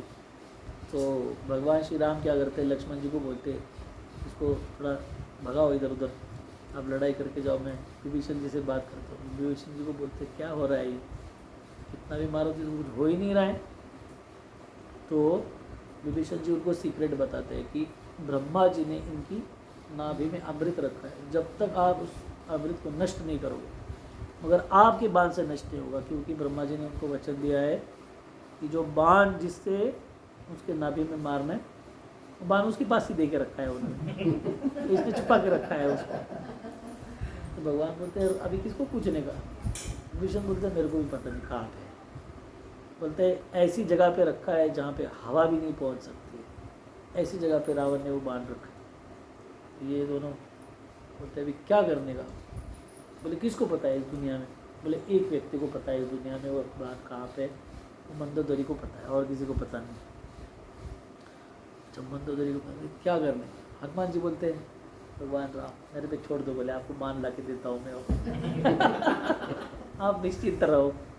तो हनुमान जी क्या करते हैं, उनको अष्टसिद्धि की पता है, तो उनको रूप चेंज करने आता था। रूप चेंज करने वाली भी एक सिद्धि रहती थी, सिद्धि होती। तो एक बहुत अच्छा भविष्यकार का रूप लेते हैं, एस्ट्रोलॉजर बोलते हैं उसको। एस्ट्रोलॉजर का रूप लेते हैं, अंदर का इसमें पोतियाँ लगी हुई है, मस्त अपना धोती पहना है, वो सैक होता है ना जिसमें चावल दाल जमा करते हैं ब्राह्मण लोग, वो है काठी लेके ऐसा वो पीठ में ऐसा वो आता है ना, बैंड आता है, उस तरह के बूढ़ा एस्ट्रोलॉजर, बहुत अनुभव हुए वाला त्रिकालदर्शी एस्ट्रोलॉजर बन के, और क्या करते बताएं, जय श्री राम रावण, जय श्री रावण बोल के सब तरफ लंका में घूमते रहते, और जिसका भी कुंडली देखते हैं सब कुछ बताते उस व्यक्ति को, उसके पिताजी का नाम क्या, और दादाजी का नाम था, उसका पैसा कितना है, उसके तिजोरी में ये वो, उसका आयु कितना है, उसके बच्चे कितने हैं, उसके पिताजी क्या करते थे, आगे पीछे भविष्य भूत वर्तमान सब कुछ, और इतने फेमस हो जाते हैं लंका में। बोले क्या व्यक्ति है ये, आज तक हमने देखा नहीं है ऐसा व्यक्ति, पूरा फेमस हो जाते हैं एक दिन के अंदर। सब लोग आके उनकी कुंडली दिखाते हैं अपना, मेरा क्या होने वाला है, आगे क्या होने वाला है, पीछे क्या हुआ था, और ऐसा ऐसा बताते हैं कि आपको आश्चर्य होगा। मगर आज के लोगों को ये इसके ऊपर लगता है ये ऐसा कभी होता है क्या? यहाँ पे हमारे अगस्त नाड़ी बोल के वो लोग हैं, जगह जगह पे उनके पूरे भारत में स्टेशन है, आप उसको जाओ, उनको सिर्फ कुछ नहीं देने का, कुछ नहीं चाहिए, आप सिर्फ अंगूठा का इम्प्रेशन लेते हो लोग, अंगूठा कागज़ पे लेने का, लगाने का, उसको स्कैन करते हैं। उनके पास दुनिया में जन्म लेने वाले सारे लोगों के अंगूठे के निशान है, उससे आपके अंगूठे से मैंने 10 लोगों का किया है, मेरा नहीं किया है बेटा का मगर मैंने आप बाकी 10 लोगों का किया है, मेरे को पूरा पता है। तो वो अंगूठा लेते हैं आपके हाथ, आज के ये कब लिखा हुआ है, ये करोड़ों साल पहले लिखा हुआ है, और हर एक व्यक्ति का जैसे चेहरा अलग होता है वैसे अंगूठा भी अलग होता है, बराबर ना? ये बायोमेट्रिक वही तो करते हैं लोग, लगाते हैं अंगूठा लगाते हैं। तो वो अंगूठा हमारा कागज़ के ऊपर का, उनकी जो पट्टी रखा है, लकड़ी की पट्टियाँ हैं उनके पास, उसके साथ मैच करते हैं उसका अंगूठा, और पट्टी निकालते हैं। पट्टी निकाल के 2-4 प्रश्न पूछते, तुम्हारा नाम स से चालू होता है क्या, तुम्हारी माँ का नाम प से चालू होता है क्या, 2-4 चीज़ें मैच हो गया कि फिर चालू करता है वो, और आप सुनोगे ना आप हैरान हो जाओगे, सब कुछ बताता है वो। तुम्हें बुखार हुआ था एक बार, मरने तक आ गए थे, ये हुआ था, इधर इसे खर्चा हुआ था, ये दोस्त ने तुमको मदद किया था, ये दोस्त ने तुमको धोखा दिया था, इसका नाम ये है, तुम्हारी माँ का नाम ये है, पिताजी का नाम वो है, बच्चों का नाम है, बीबी का नाम ये है, पिछले जीवन में क्या थे, उसके पिछले जीवन में क्या थे, इतना तक बताते हैं। अगले जीवन में क्या बनने वाले हो ये भी बताते हैं। वो लोग इतने परफेक्ट है, उनका रिकॉर्डिंग आता है, रिकॉर्डिंग बना के भेजते हैं आपको, दिस इज़ योर भविष्य। और जिसको जॉब चेंज करना है तो वो जाके पूछते हैं कि कौन सा, मतलब खास करके बिजनेस डालना है तो बताते हैं। हमारा एक डिवोटी था, जो भी बिजनेस करता था चौपट हो जाता 2 साल में। मेरे को बोलते हैं क्या करूँ गुरुजी, कौन सा बिजनेस डालो? बोला अगस्त्य को जाकर पूछो, बताएंगे तुमको। तो वो लोग बराबर उसको बोला कि तुम है ना ट्यूशन का कोचिंग क्लासेस चालू करो, तुम्हारा काम जमेगा। अभी तक बेचारा ट्यूशन चला रहा है, मस्त है एकदम, भर भर के लक्ष्मी भी आ रही है, मगर उस बिज़नेस में वो सेटल हो गया है वो। मगर वो बिज़नेस उनको अगस्त्य वालों ने बताया कि तुम ट्यूशन डालो, खुश रहोगे। तो ऐसे नहीं कि हनुमान जी कुछ मिराकुलस कर रहे हैं। हमारे जो महान ऋषि थे उनको बताया, वो त्रिकालदर्शी बताते हैं, पीछे का भी देखते थे, आगे पे का भी देखते थे, वर्तमान भी देख पाते थे। और वो तो ये तो बेचारे कोई महान ऋषि संत वगैरह नहीं है, वो पट्टी पढ़ पढ़ के बताते हैं। कितने लोगों की पट्टियाँ लिखी, आप सुनो दुनिया में कितने लोग हैं। हमारे अमेरिका के एक महाराज जी है, उनका नाम है इंद्रद्युम्न महाराज, आपने सुना होगा शायद, इस्कॉन के बहुत बड़े महाराज जी हैं। वो अगस्त्य वाले के पास जाके पूछते हैं, सब कुछ बताते हैं। वो प्रचार करते हैं पोलैंड में, वो महाराज जी का जगह है जहाँ पे वो प्रचार करते हैं, पोलैंड में, पोलैंड और आजू बाजू के देशों में। तो उनको बहुत सारे विघ्न आते हैं प्रचार में। वहाँ पे क्रिश्चियन जो कम्युनिटी है तो बड़ा उत्सव बहुत बड़ा करते हैं वो। हमारा जन्माष्टमी को आप 1000 गुना से मल्टीप्लाई कर दो तो उसका उत्सव होता है। पूरा का पूरा गांव बिठाते हैं उधर, मतलब इंडियन विलेज बोल के उनका फेस्टिवल होता है। उसमें एक गांव रचाते हैं, उसमें वो पूरा, उसमें मंदिर, गौशाला, ये वो सब, कुंभार चामार, वो सब दिखाने के लिए इंडियन विलेज कैसे रहता था। एक एक फेस्टिवल का खर्चा 100 करोड़ रुपया आता है, इतना बड़ा बड़ा उत्सव करते हैं। मगर वो लोगों को, उनको बहुत परेशानियां करते उधर के लोग, करने नहीं देते। तो अगस्त्य वाला बोलता है, देखो महाराज जी, आप लास्ट जीवन में है ना, अब राजा थे, अब राजा थे इसलिए आपने बहुत सारे लोगों के साथ लड़ाई की थी, और वो सब लोग जन्मे हुए हैं आपका दुश्मन बोल के इस बार, तो आपको तकलीफ देते रहते हैं। बोले आपका काम करते रहो। सबसे महत्वपूर्ण क्या है पता है क्या, कि उनको नाम मिला है इंद्रद्युम्न। इंद्रद्युम्न एक राजा था। श्रील प्रभुपाद ने जब नाम दिया उनको नाम दिया, एक राजा का नाम दिया था।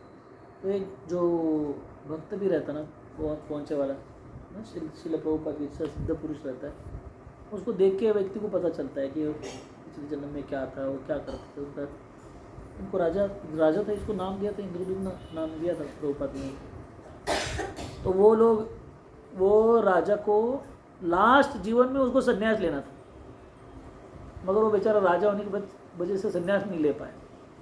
इसलिए वो इस्कॉन में अभी बहुत बड़े सन्यासी है।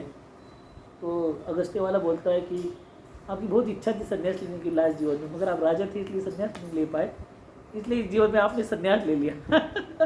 फिर अभी संन्यास भी बोल के घूमते रहते सब तरफ। मगर वो अगस्त्य वाला सब कुछ बताता है इंद्रद्युम्न महाराज को, उनका पूरा लिखा हुआ है, उन्होंने लिखा हुआ है, मेरा अगस्त्य वालों ने क्या बताया मेरे को। हमारे मंदिर के जो अध्यक्ष है वो भी गए थे, उनको भी बताया सब कुछ उन्होंने। तो इस तरह से सब कुछ बताते हैं वो लोग। किसी को बताया तुम पिछले जीवन में, इसलिए जाके कभी देखना नहीं चाहिए। एक को बताया तुम पिछले जीवन में कुत्ते थे, बेचारा वो परेशान हो गया। बोले मैं ऐसा कैसे हो था बोल के। जो भी है, आई वुड से कि वो लोग बताते हैं, अभी भी बहुत अच्छी चीज़ें बताते हैं। तो हनुमान जी उधर जाते हैं और इतना फेमस हो जाते हैं लंका में। तो ऑलरेडी इनका बुरा हालत चल रहा है रावण का। तो मंदोदरी को लगता है कि इसको पूछना चाहिए क्या होने वाला है। तो मंदोदरी उसको बुलाती है घर पे। मंदोदरी बेचारी माता है, सिंपल हृदय रहता है इन लोगों का। तो मंदोदरी को बताते हैं सबको, अभी सब कुछ तो पता है उनको। बोलते हैं 2 दिन पहले तुम्हारे बच्चे की मृत्यु हो गई है। अभी यही उधर ही थे, उनको कैसे नहीं पता। सब ठोक रहे इधर उधर सब। आपको हनुमान जी को वो भी पता है, तो भूत और भविष्य पता है, मगर लड़ाई में थे तो 4 दिन पहले देवर की हत्या हो गई थी। राम नाम का कोई आदमी है, लंका में घुसा हुआ है, तुम्हारे शत्रु बन के आया हुआ है। मंदोदरी को लगता है क्या एस्ट्रोलॉजर है, इसको तो सब कुछ पता है। और सब कुछ बोलने के बाद बोलती हैं फिर अभी रावण का क्या होगा। बोले वो पागल भरोसा रख के बैठा है कि ब्रह्मा जी ने दिए वाला जो बाण है उससे वो उसको बचाएगा, वो उसके बोले कुछ काम नहीं करेगा वो ब्रह्मा जी का बाण, है कि नहीं। आपको लग रहा होगा कि ब्रह्मा जी का बाण बचाएगा, ब्रह्मा जी का बाण नहीं बचाएगा। बोले सच में? हाँ बोले और वो बोलता है कि आप उसका विश्वास मत रखो, ये तो सीक्रेट विभीषण को भी पता है कि ब्रह्मा जी ने बांध दिया है, मगर वो भी देखो कुछ नहीं कर रहे, ब्रह्मा जी का बांध कुछ नहीं कर सकते। और बोलते बोलते को ऐसे बोलते कि किधर रखा होगा वो बांध, अभी वो बेचारी अब तक भूल भी जाती है क्या हो रहा है बोल के, घुमा घुमा के उसको परेशान करते थे बेचारे हनुमान जी। वो बोलती है कि ये जो कांच का पिलर है ना इसमें है बोल के, अभी इतना बोलना खत्म भी नहीं हुआ, स्टेटमेंट खत्म नहीं, कुछ नहीं खत्म हुआ, उसके पहले पिलर गिर भी जाता है वो, और हनुमान जी वो बांध लेके भागते, हवा की गति से भागते। और रामायण वर्णन करता है कि ना मंदोदरी को ना सिक्योरिटी सिस्टम को किसी को पता नहीं चला पिलर गिरा कब, हनुमान जी उड़े कब, चले पर कब गए, तो लोग ऐसे ही देखते रहते, चला भी गया, वो बांध लेके चले जाते हैं हनुमान जी। सिर्फ मंदोदरी मुंह से निकालती है कि वो बांध इस कांच के पिलर में है, बस सब खत्म हो जाता है उसके बीच। हनुमान जी जाके राम जी को बांध देते, बोले ले लो ये, ब्रह्मा जी ने दिए वाला यही बात है। तो हनुमान जी राम जी लेते हैं उसको, प्रार्थना करके तो ब्रह्मास्त्र को चलाते सीधा परफेक्शन के साथ रावण की नाभि में मार, उसको पता चलता है कि अभी हमारा अंत निश्चित है। फिर उसके बाद वो मर जाता है बेचारा। तो हमारे शास्त्र बोलते हैं कि यह इतिहास है, यह सच्चा इतिहास, ये कोई फिक्शन स्टोरी नहीं है। फिक्शन स्टोरी आजकल के लोग लिखते हैं, काल्पनिक कादम्बरियाँ लिखते हैं, ये फिक्शन स्टोरी नहीं है, ये एक हुए वाला इतिहास है। आज भी अयोध्या देखने को मिलती है आपको, आज आपको लंका देखने को मिलती है, आज भी आपको रामेश्वर देखने को मिलता है। इतना सारा चीज़ कहाँ से लेके आएंगे आप लोग? इतिहास के पन्नों के बीच में वो नष्ट हो जाना चाहिए।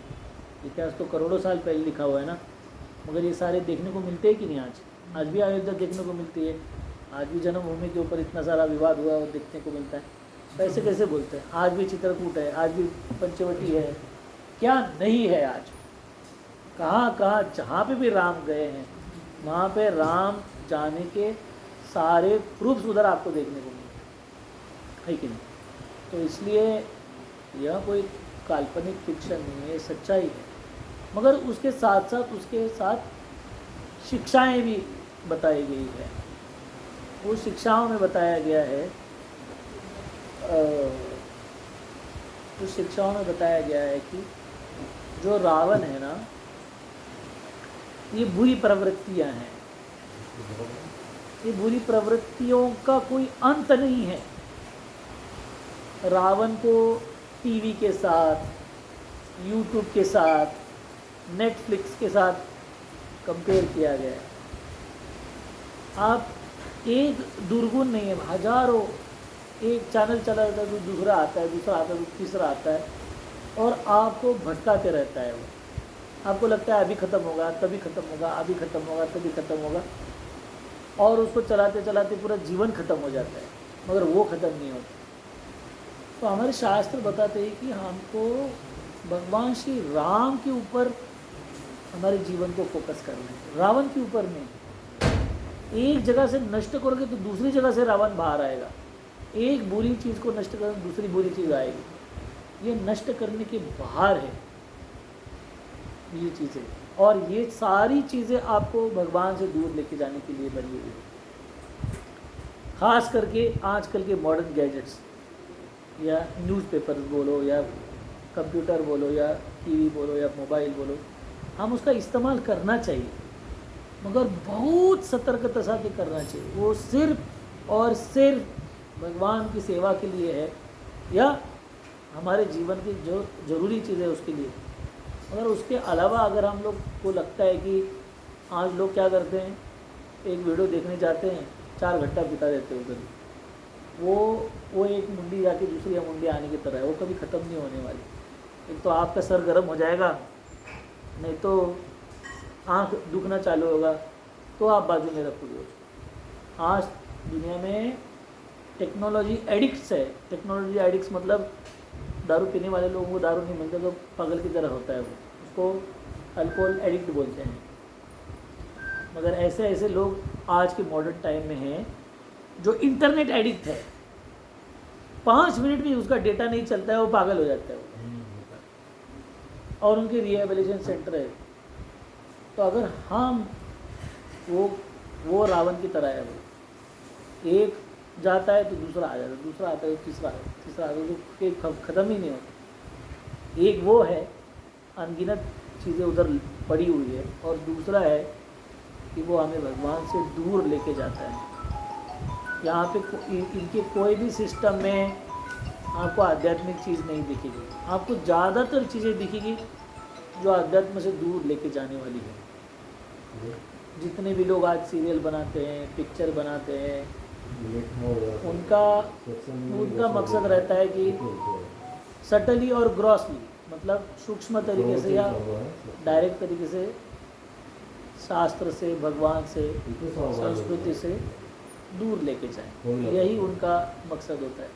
तो हमें बहुत केयरफुली, सतर्कता से इसका इस्तेमाल करना चाहिए, और हनुमान जी की तरह एकनिष्ठ रह के भगवान की भक्ति करनी चाहिए। ये रावण से हमको सीखने को मिलता है।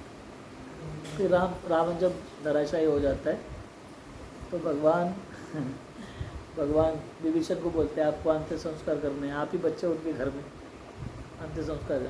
विभीषण बोलते हैं मैं नहीं करने वाला अंत्य संस्कार इसका। भगवान बोलते हैं जब किसी व्यक्ति का मृत्यु हो जाता है तो व्यक्ति मर गया तो उसके साथ वैर कैसे रह गया?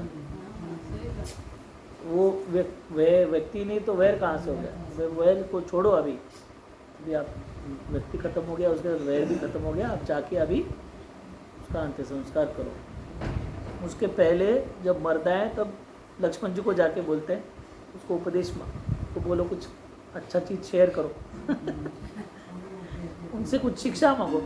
हाँ, लक्ष्मण जी बोलते इससे क्या सीखना है, बदमाश एक नंबर का गुंडा है, ये क्या सिखाएगा? बोले नहीं जाके पूछो, जाके कर लो क्या करना। हनुमान जी, अब लक्ष्मण जी आज्ञाधारक थे, तो जाके पूछते रावण को कुछ विजडम शेयर करना चाहते हो क्या, कुछ अच्छी बात बताना चाहते हो? हाँ बोले बताना चाहता हूँ। क्या बताना चाहते हो? बोले अगर कोई बुरा चीज़ करना है ना आपको, तो जितना उसको देर करना है उसको देर करना चाहिए। चोरी करना है, झूठ बोलना है, उल्टा करना है, झगड़ा करना है किसी के साथ, किसी को डांटना है, देखो जितना लेट कर देना चाहिए। और जो अच्छा काम करना है बोले तुरंत कर देना चाहिए, राह नहीं देखते बैठना चाहिए कि आज नहीं कल करूँगा, कल नहीं परसों करूँगा, परसों नहीं परसों करूँगा, वो मुहूर्त के दिन करूँगा, इधर करूँगा। अच्छा चीज़ करने के लिए बोलते हैं मुहूर्त नहीं देखना चाहिए, और बुरा चीज़ करने के लिए जितना लंबा कर, बोले मेरे को आता था दिमाग में कि सीता को वापस कर, बोलते तो मैं एक दिन राह देखता हूँ तो क्या होता है ऐसा एक दिन करके बोले आज का दिन आ गया अभी मैं जा रहा हूँ, ख़त्म हो रहा हूँ, राइट। तो बोलता है कि अच्छी चीज़ करने में मैंने बहुत देर कर दिया, अगर थोड़ा दिमाग लगा के जल्दी करता था तो अच्छा लगता। तो इसलिए श्रील प्रभुपाद उदाहरण देते थे कि एक बूढ़ा आदमी था, हॉस्पिटल में लेटा हुआ है करके आईसीयू में, उसकी बीबी उसको बोलते हैं चांट, बोले जब करो। और वो आदमी बोलता है कांट मैं नहीं जब कर सकता। प्रभुपाद बोलते हैं मैं नहीं जब कर सकता, ये बोलने से अच्छा हरे कृष्णा बोलता था, मगर वो नहीं, मैं नहीं जब कर सकता। तो अच्छी चीज़ों के लिए देर नहीं लगानी चाहिए, बुरी चीज़ों के लिए उसको आगे करना चाहिए। आपको ये जो सेमिनार देने वाले लोग हैं ना, गुस्से के ऊपर कैसे कंट्रोल करना चाहिए, निगेटिविटी के ऊपर कैसे कंट्रोल करना चाहिए, दूसरों को डांटने के ऊपर कैसे कंट्रोल करना चाहिए, तो वो लोग क्या बोलते हैं पता है क्या? आपको किसी को डांटना है, अभी डांटने में डायरेक्ट भी डांट सकते हैं, आजकल लोग ईमेल लिख के डांटते रहते हैं, डायरेक्ट फेस नहीं कर सकते ना एक दूसरे को, तो ईमेल लिखते हैं, एसएमएस मारते हैं, व्हाट्सएप करते हैं। वो लोग क्या बोलते हैं पता है? आप लिखो, पूरा डांट पाट सब कुछ लिखने का, पर सेंड का बटन नहीं दबाने का, ऐसे ही रख देने का उसको, बोलने का कि मैं सेंड का बटन ना कल दबा दूंगा।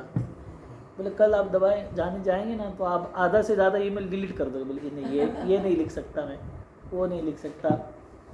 आपका ईमेल ऑलरेडी या आपका मैसेज आप ऑलरेडी आधा हो जाएगा अगर आप सेंड का बटन नहीं दबाते हो, कल दबाते हो तो। मगर लोगों को जल्दी का फटाफट जल्दी जल्दी दबाते हैं, पूरा एक लाइन भी नहीं लिखते, आधी लाइन में सेंड सेंड सेंड सेंड। वो व्हाट्सएप पर तो एकदम भयंकर होता है जी, भेजते रहो अपना, बस क्लिक किया कि चला जाता है, क्लिक किया कि चला जाता है। तो ये गैजेट्स है ना, हमारे प्रवृत्तियों को, गलत प्रवृत्तियों को, कितने सारे लोग हैं जो भूल देते हैं कुछ तो भी, जो कर देते हैं कुछ तो भी, फिर बाद में पश्चाताप करते हैं, ऐसा मैंने क्यों किया, ऐसा मैंने क्यों बोला, ऐसा मेरे को नहीं करना चाहिए था। तो इसी प्रवृत्ति को रावण जो है वो लक्ष्मण जी को बता रहा है, वो लिखा हुआ है रामायण। तो फिर विभीषण जी उसमें अंत्य संस्कार करते हैं। फिर भगवान श्री राम की महानता को बताया है। भगवान श्री, कोई राजा किसी टेरिटरी, कोई प्रदेश है, उसके ऊपर विजय प्राप्त करता है तो क्या करता है, उसका मंत्री वहाँ पे रखता है और कंट्रोल हमारे अपने हाथ में रखता है। उस देश का भी, उस प्रदेश का भी राजा वही है जिसने विजय प्राप्त किया।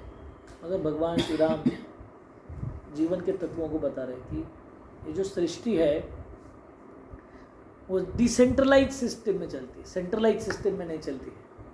आज की modern economic system, modern power system, ये जो होती है वो सेंट्रलाइज सिस्टम के ऊपर जगह करती है। सब एक जगह पे लाओ, कंट्रोल एक जगह पे लाओ, भाजी एक जगह पे लाओ, सिस्टम कंज्यूमिंग सिस्टम एक जगह पे लाओ। नहीं, पावर और रिसोर्सेज ये सब डिसेंट्रलाइज्ड होने चाहिए, एक जगह पे कभी नहीं रहने चाहिए। भगवान श्री राम विभीषण को यथोचित राजा बनाते और ऐसा नहीं बोलते कि देखो मैं किंग नहीं हूँ, मैं किंग मेकर हूँ।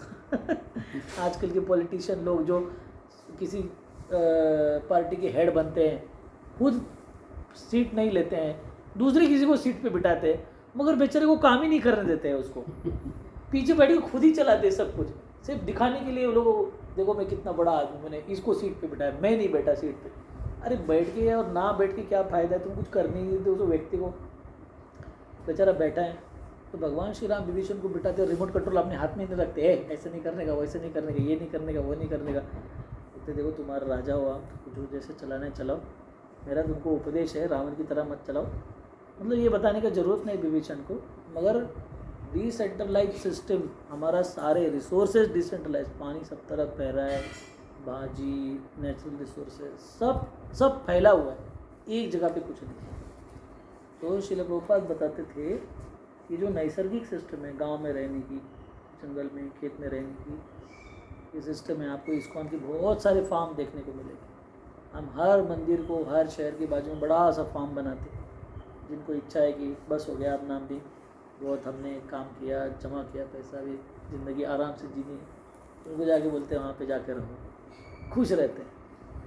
बहुत अच्छा लगता है गांव में जाके रहने को। दुर्भाग्यवश शहर के लोगों को लगता है गांव में क्या है, कुछ नहीं है, सारा गांव में ही है। बहुत अच्छे अच्छे चीज़ें। आप अभी देव में गए थे ना, कितना अच्छा लगा आपको स्नान करने के लिए, है कि नहीं? पता नहीं सारे लोगों को कर नहीं पाए शायद, मेरे ख्याल से अगली बार आपको अच्छी जगह ढूंढ के निकालेंगे। मगर ये सारे नेचुरल रिसोर्सेज सारे भगवान ने सब तरफ फैला के रखे।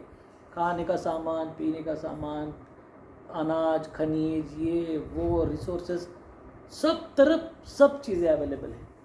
इसको एक जगह पे लाके किसी के पॉकेट में डाल के अभी उसके ऊपर वो क्या करेगा, वो अभी तेजी मंदी करेगा। लोग अनाज एक जगह पे लाते हैं और क्या करते हैं, मार्केट में धीरे धीरे छोड़ते हैं ताकि मार्केट का रेट जो है वो बना रहे। अगर वो सारा अनाज एक साथ लेके आएंगे मार्केट में तो धाम करके रेट गिर जाएगा। तो इसलिए क्या करते हैं, सारा लोग थे स्टोर हाउस में। आपको आश्चर्य लगेगा, आज कोल्ड स्टोरेज, इतने बड़े कोल्ड स्टोरेजेस है, उसमें पूरी ट्रक अंदर घुसती है, आदमी अंदर जाता है तो बाहर नहीं निकलता, इतने बड़े कोल्ड स्टोरेजेस है। हमने खुद से देखा है, ट्रक के ट्रक बड़े रहते हैं। अगले 4 साल के लिए जितना आम चाहिए उतना स्टोर हाउस में है, अभी भी है। कुछ लोग उसका पल्प बना रहे, कुछ लोग राह देख रहे, भाव बढ़ेगा तो हम बाहर निकालेंगे उसको। -20 डिग्री, -40 डिग्री पे सारे आम अभी जब आए थे तो खाने नहीं दिया, वो उधर ला के ताले में लगा दिए। अभी जब रेट बढ़ेगा या पल का रेट बनाना है तो उसको बाहर निकालेगी बाहर। ये सब ये रावण की सिस्टम है, सारा कंट्रोल अपने पास रखना है। ऐसा नहीं होता है। भगवान बोलते हैं उग रहा है खाओ, उसके आम जाएगा, जामुन आएगा, जामुन खाओ, जामुन के बाद और कुछ आएगा वो खाओ। आप क्यों इसको स्टोर करके ऐसे अपने ऊपर कंट्रोल रख रहे हैं? और जिसके पास है वो रेट डिसाइड करेगा कितना है, हम बताएंगे हम कितने में बेचेंगे। तो जब पावर एक जगह पे आती है ना, दिमाग भ्रष्ट हो जाता है व्यक्ति का। तो भगवान श्री राम दिखा रहे हैं कि पावर भी है जो शेयर्ड होनी चाहिए। तो विभीषण को उधर राजा बनाते हैं और फिर दिवाली के टाइम पे अयोध्या में आते हैं। तो ये जो पूरा इतिहास है वो आज के दिन का इतिहास है, राम विजय उत्सव के दिन का इतिहास है। उससे हमको भगवान को प्रार्थना करनी चाहिए कि हम विभीषण की तरह एक बहुत अच्छे प्रामाणिक भक्त बने। विभीषण इंद्रजीत विभीषण को पूछते हैं, क्या आप हमारे आपके भाई के प्रति आपका भाई के परिवार को, भाई को बचाना आपका कर्तव्य है, ये क्या धर्म है कि क्या आप भाई को और भाई के परिवार को मरवा रहे हो, है कि नहीं? छुप के मैं जहाँ पे पूजा कर रहा हूँ वहाँ पे आ रहे हो, मेरी पूजा नष्ट कर रहे हो, मेरे को भी मारने के लिए प्लान बना रहे हो। ये क्या धार्मिक है क्या? ये मॉरल सिस्टम में बैठता है क्या? विभीषण जी बोलते हैं देखो धर्म बराबर है, मगर तुम्हारे मुंह से अच्छा नहीं लग रहा है धर्म। मेरे को क्यों धर्म बता रहे, तुम बाप को क्यों जाके नहीं बताते हो धर्म, मेरे के पीछे क्यों लगे हो? और दूसरे के पत्नी को उठा के लेके जाना वो कौन सा धर्म है? और दूसरे की पत्नी को उठा के लेके आने वाले पिताजी की सहायता करना वो कौन सा बड़ा धर्म है? तुम मेरे को धर्म सिखा रहे हो? बोले सब तुम बोल रहे हो धर्म है, मगर तुम्हारे मुंह से अच्छा नहीं लग रहा है, तुम धर्म की बात मत करो। दिन भर अधर्म का काम करने का, शाम को धर्म के ऊपर लेक्चर देने का। बोले कौन तुम्हारे मुंह से धर्म सीखेगा, सुनेगा? यही प्रवचन और भगवान कर्ण को सुनाते हैं। कर्ण बोलता है मेरा कीचड़ में फंसा हुआ है, जो नियतता होता है उसके ऊपर वार नहीं करना चाहिए, युद्ध का नियम है, ये धर्म है। भगवान बोलते हाँ धर्म है, मैं कहाँ बोल रहा हूँ धर्म नहीं है, मगर तुम्हारे मुंह से अच्छा नहीं लग रहा, तुम धर्म की बात मत करो। इतना तब दुनिया भर का अधर्म किया, पीछे सारा होने के बाद अपने ऊपर आया तो धर्म की बात कर रहे हो। हाँ तब कहाँ चला गया था? अभिमन्यु को मारते वक्त धर्म कहाँ चला गया था? द्रौपदी का वस्त्रान करते वक्त धर्म कहाँ चला गया था? जुआ खेलते वक्त पांडवों के साथ अन्याय करते तब धर्म कहाँ चला गया था? लाक्षागृह में उनको जलाने की कोशिश की तब कहाँ धर्म चला गया था? उनको भीम को विष दिया था तब तुम्हारा धर्म कहाँ चला गया था? आज ही धर्म आ गया बाहर, तुम्हारा गले को फांस लग गया, अभी धर्म आ गया, बाकी टाइम पे कुछ धर्म नहीं है। बोले धर्म है, तुम बात मत करो धर्म की। तो भगवान श्री राम और भगवान श्री कृष्ण सीधा दिखाते हैं कि धर्म पालन करने का मतलब पागलपन नहीं है। हाँ बैल मुझे मार खा लो, मेरे को मैं धार्मिक हूँ, ऐसा नहीं है। जो टेढ़े लोग हैं उनके साथ टेढ़ा व्यवहार करना चाहिए, जो अच्छे लोग हैं उनके साथ उनसे भी अच्छा व्यवहार करना चाहिए। धर्म व्यक्ति को क्या बोलते हैं, उसको बेवकूफ़ नहीं बनाता है, मतलब क्या बोलते हैं उसको, क्या कोई लोग रहते हैं ना उनको अच्छा बुरा उसका कोई ध्यान नहीं रहता है, कुछ भी करते रहते हैं। धर्म व्यक्ति को ऐसे नहीं बनाता है, धर्म व्यक्ति को बहुत बुद्धिमान बनाता है। तो इसलिए विभीषण बोलते हैं मैं क्या कर रहा हूँ, मैं धर्म की रक्षा करने के लिए अधर्म इस्तेमाल कर रहा हूँ, और तुम क्या कर रहे हो, अधर्म को फैलाने के लिए अधर्म का इस्तेमाल कर रहे हो। और मैं क्या कर रहा हूँ, मैं अधर्म का इस्तेमाल कर रहा हूँ, मगर किस लिए कर रहा हूँ? धर्म की रक्षा करने के लिए कर रहा हूँ। तो ये धर्म है, मैं जो कर रहा हूँ वो धर्म है, और तुम जो कर रहे हो वो अधर्म है। इसलिए रावण ने, विभीषण ने, कुंभकर्ण ने और कर्ण ने, दुशासन ने, दुर्योधन ने कभी धर्म की बात नहीं करनी चाहिए। जब दुर्योधन को मारा उसने कमर के नीचे, वो पूछता है ये क्या धर्म है क्या? आज तुमको समझ में आया धर्म है क्या? अब कौन से मुँह से पूछ रहे हो तुम धर्म है बोल? तुम्हारा कोई अधिकार ही नहीं पूछने का कि धर्म है। इतना सारा अधर्म करके आओ और आप आज पूछो ये क्या धर्म है क्या? है ना, वो हिंदी में लोग बोलते हैं 100 चूहे खा के बिल्ली चली हज को। अभी आज हज आ गया, याद आ गया क्या? तभी आना चाहिए था जब आना चाहिए था, तब उस टाइम पे कुछ नहीं होता। इसलिए विभीषण उसको अच्छा खासा सुनाते हैं। बोले मेरे अंकल को ऐसा उल्टा बात कर रही है, ये क्या धर्म है क्या? पूछते हो उसको, है कि नहीं? अपने पिताजी ने दूसरे की पत्नी को उठा के लाया, उसका आप सपोर्ट कर रहे हो, ये क्या धर्म है क्या? मेरे को पूछ रहे हो धर्म के बारे में, मैं तुमको पूछता हूँ धर्म क्या है। अच्छा खासा सुनाते हैं। लक्ष्मण जी को बोलते हैं बड़ा बहुत हो गया इसका धर्म, कुछ ज़रूरत नहीं इसको धर्म सिखाने की। तो हमारे भारत में भी कुछ मूर्ख लोग हुए थे अहिंसा करने वाले, उनको पता नहीं था अहिंसा का मतलब क्या होता है। अहिंसा का मतलब ये नहीं होता है कि किसी को भी नहीं मारने का। अहिंसा का मतलब होता है कि जो इनोसेंट है, जिसके अंदर हमारे से कम पावर है, उसको नहीं मारना। मगर जो आपका ही जीवन लेने के लिए आया है, उसको आप नहीं बोल सकते हो कि मैं अहिंसावादी हूँ, तुम मुझे मारो मैं तुम्हें नहीं मारूँगा। ये पागलपन है, इसको अहिंसा नहीं बोलते, इसको मूर्खता बोलते। मगर इस मूर्खता की वजह से हमारा भारत नष्ट हो गया है, पागलपन की वजह से। अहिंसा हमारे कभी नहीं। फिर शिवाजी महाराज क्या थे? अहिंसा नहीं थे। वो अहिंसा करते थे तो क्या होता था? वही महाराष्ट्र फिर भगवान श्री राम, भगवान श्री कृष्ण, इतने सारे नरसिंह देव आए, वामन देव आए, इनको ही पता था अहिंसा मतलब क्या होता है। अहिंसा मतलब ऐसा नहीं होता है। अहिंसा मतलब होता है कि निष्पाप जीवों के ऊपर वार नहीं करना चाहिए। मगर कोई पागल है, अपनी जान लेने के लिए आया है, उसके ऊपर आप ज़रूर अपना संरक्षण करने के लिए, धर्म का संरक्षण करने के लिए उसको मार सकते हैं। उसे कभी हिंसा नहीं मानी जाती। तो इस तरह की बहुत सारी शिक्षाओं से भरा हुआ है राम विजय महोत्सव। आप कृपया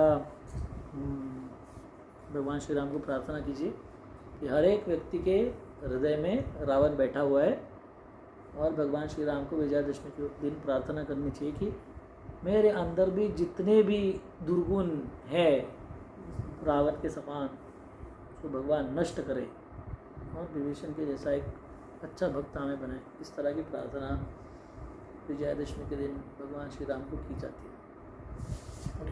हरे कृष्ण। प्रभुपाद की जय। श्री राम विजय महोत्सव की जय। श्री रामचंद्र भगवान की जय। तो हमने भगवद गीता को ब्रेक देख के ये इसलिए डिस्कस किया, ये एक विशेष महोत्सव है ये। मगर आप अगली बार से भगवद गीता के ऊपर चर्चा